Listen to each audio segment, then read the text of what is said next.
In this video, I'm going to show you how you can easily create an event on Facebook. Be sure to watch the video to the very end so you don't make any mistakes, and of course do not forget to like this video and subscribe to my channel. Thanks guys, so let's get started, and first off head over to Facebook, then hit Add menu. Then scroll down and select Events shortcut. That's where you can create an event. All you have to do is just tap at that plus sign. Then first off you can name that event. Also you can set start date and time, just tap on it to change. In that simple way you can select date and time, then hit at OK. Also, you will be able to set end time. If you hit add end time, you can add it. Then we can tap at is it in person or virtual to select in person or virtual. If you select in person, you can tap right here and then type in here some location.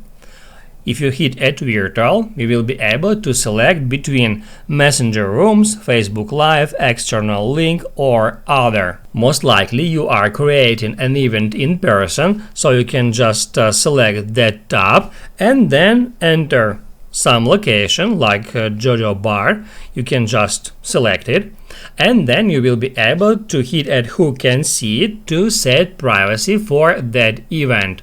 You can select private, public, friends or group. I'm just gonna select friends. And then just don't forget to hit add done. After that we can describe that event. We can just tap at that text field and then we can type in here something. Then we can scroll down and add co-host. That will open up your friends list. You can just check mark those users whom you want to add as co-host and then hit add that button. After that there is one more step. You can scroll to the top and hit add photo.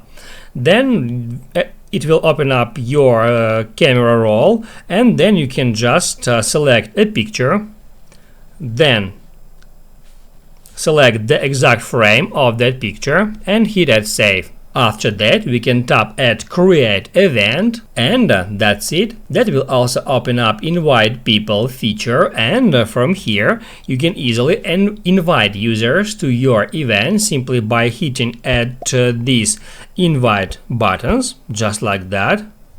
And once you've done with that, you can close it. And now you can write down in the comments below if you have any questions about that tutorial. Do not forget to hit the like button if you liked that video, and see you in the next one.